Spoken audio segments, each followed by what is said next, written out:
And on my way back, I sat beside a lady, a nice lady who's I will just say she's in the entertainment realm. She's an entertaining lady.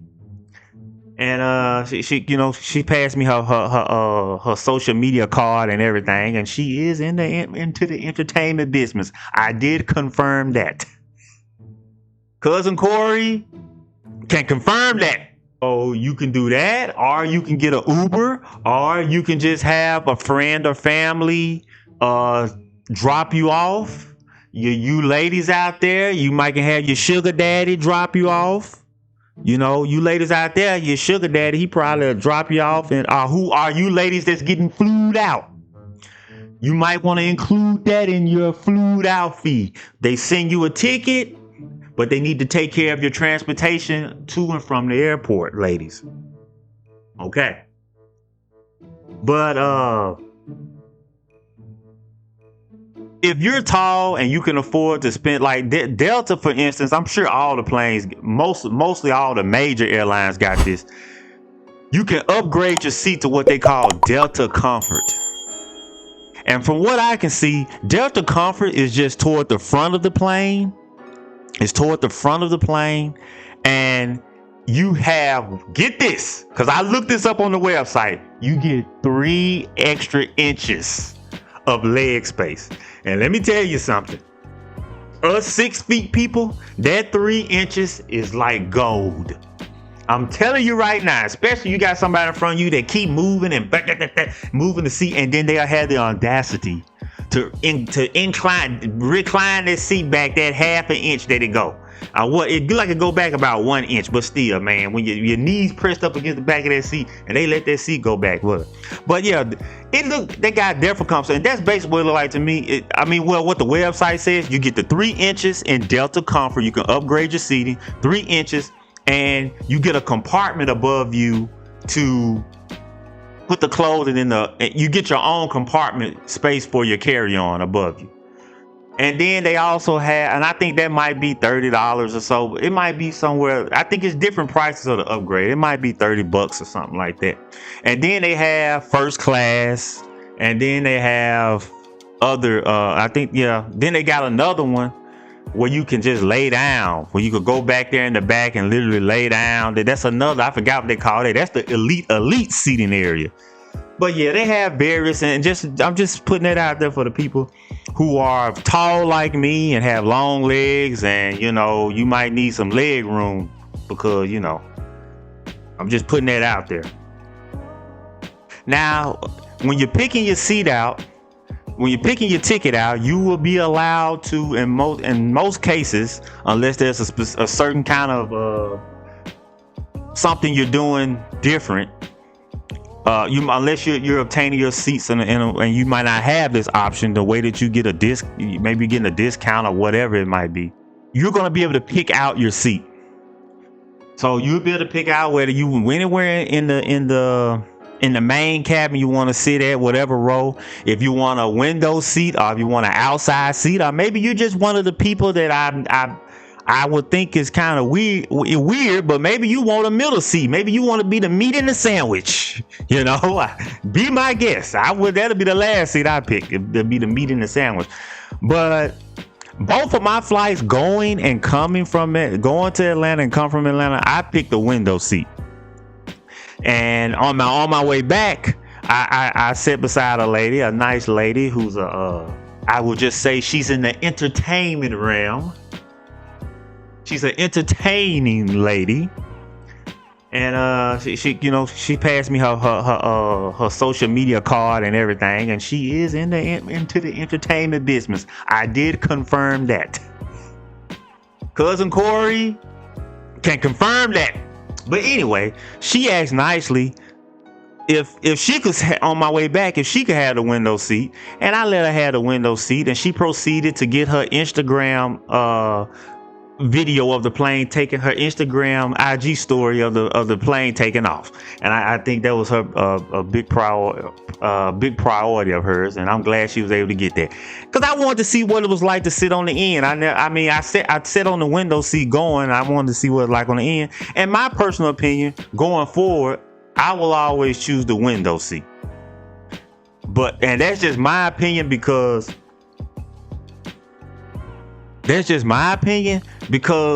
like I thought I could sit on the end and I could stretch my leg out a little bit in the aisle, which I could, and that helped me, and that was kind of helpful toward me to be able to stretch my leg out in the aisle a little bit. But I really couldn't because the stewardess was coming, and the stewardess got that cart thing. She pushing the cart through there to give out the cookies and the juice or whatever they giving out, and she pushing the cart thing. And then, excuse me, the steward is coming through with, and some lady with some, you might have a lady come through with some wide hips or something, and she, excuse me, and she hitting your shoulder and all that kind of stuff. So, just based on that, I would say that I would just rather have the window because the window gives you the most privacy too. The window seat gives you the most privacy. So just going forward and considering it's a short flight anyway, or even if I choose to upgrade my seat next time and have more leg room, I still would choose the window seat. Also, the good thing about getting first class and upgrading your seat to those seats up front, those extra seating with the extra space, is that you will be the first one to get off the plane.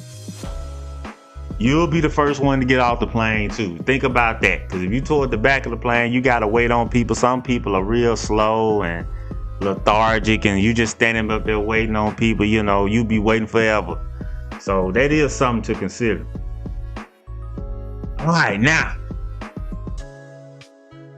here's another thing. When you there's a difference. I don't know what city you're flying out of. But, there's a difference in the big airports and flying out of a little airport. Okay, I mean, I'll say this. I think I would advise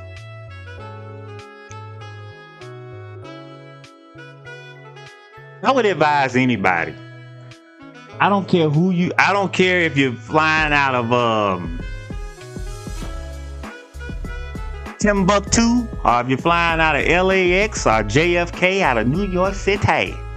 I don't care. I would advise you, especially if this is your first time, you should arrive at the airport 2 hours before your flight is departure. I would say that, and that's for numerous reasons. But I'll just say one reason is for if you're not familiar with the airport, so you don't know how to go through the airport or find your terminal and stuff like that. You'll need time to kind of take your time and find your terminal. But I'll say this: once you figure out like how these airports work, it doesn't matter which airport you go to, you'll figure it out.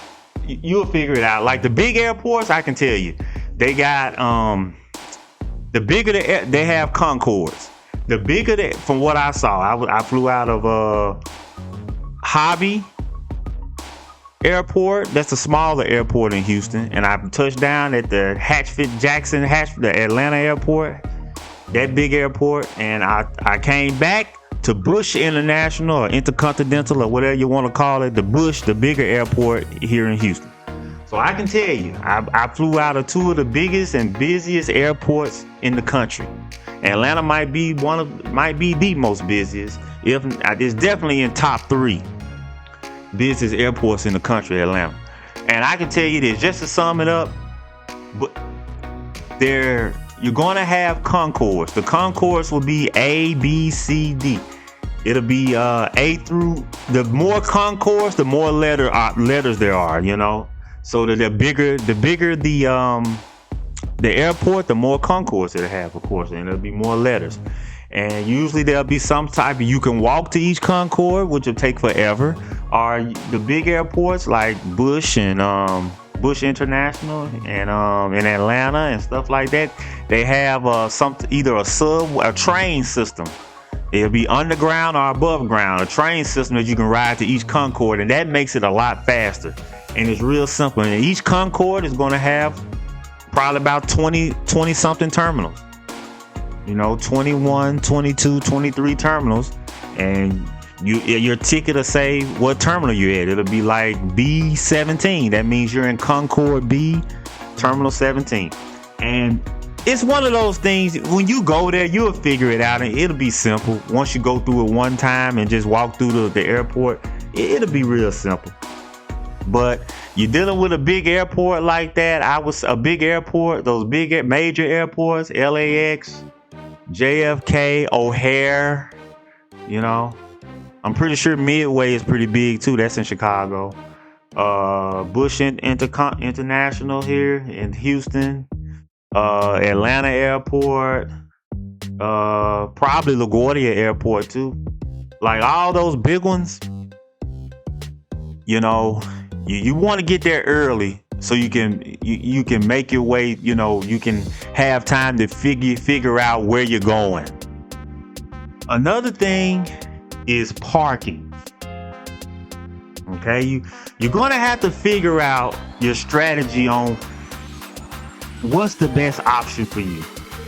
Are you gonna just have an Uber pick you up at your home and take you to the airport? Are you going to park your car at the airport? And when you park your car at the airport, I say here in Houston, at both airports in Houston, they have an option where you can park inside. And I think that's about $25 a day, where you can park inside the parking garage, which is right next to the airport. And it's very convenient. Or you can park maybe a little ways out from the airport outside. And they have a free shuttle that'll take you to the airport. Now, the outside parking is like $7 a day. It's like $6 to $7 a day. So you can do that, or you can get an Uber, or you can just have a friend or family drop you off. You ladies out there, you might can have your sugar daddy drop you off. You ladies out there, your sugar daddy, he probably will drop you off. And who are you ladies that's getting flued out? You might want to include that in your flued out fee. They send you a ticket, but they need to take care of your transportation to and from the airport, ladies. Okay. So that kind of stuff, you gotta do your research, because I'll just tell you an example. Like a city like Houston, they got 2 airports. You could fly out of one airport, which is Hobby, and park your car there. And then for one reason or another, you might have to fly back on to the larger airport, which is Bush International or Intercontinental, whatever they call it, to Bush.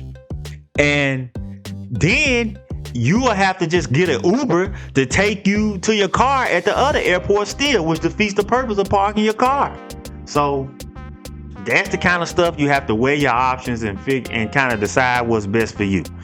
But you definitely want to plan that out, do your research, and weigh your options. Me personally, I know a lot of people probably will always try to figure out the cheaper option, but me personally, I kind of I don't just do the cheaper option. I think about convenience. I think about convenience and time. Convenience and time. I give an example. Me personally, I flew out of Hobby Airport, which is closer to where I live, and I flew back in to Bush International, which is way on the other side of Houston, way on the opposite side from where I live. But the thing was, the flights that were coming back, the earliest flights I think that were coming back from Hobby to the airport that's close to me were like in the afternoon. Maybe like 1, 2 o'clock, 3 o'clock in the afternoon, or even 5. It might not even been 3 o'clock. It might have been I know they had some flights that were like 7 and 10 o'clock at night, but it was more important to me. But the flights at Bush, it's a bigger airport. They got flights coming in all day. That flight had me back 8 o'clock in the morning. Takeoff time around 7 o'clock, and 8 o'clock in the morning, I'm back here in Houston. Um, so my time to me is just more important. My time is more important, so I just paid more for my Uber on my way home rather than sitting around waiting and coming back and saving a few dollars, coming back to Hobby, which would be a cheaper Uber ride for me to come back home. But next time, I got another way I'm gonna do it next time. I learned out. That's why I'm sharing all this information with you, because I've experienced it, and I know about parking and all different options and different ways to do things. And there's another way I'm gonna do it next time, probably. So get your parking right. Get all that together. Get that together so you want to schedule that so you can be back, at a decent time. So that you can get to the airport well before your flight takes off.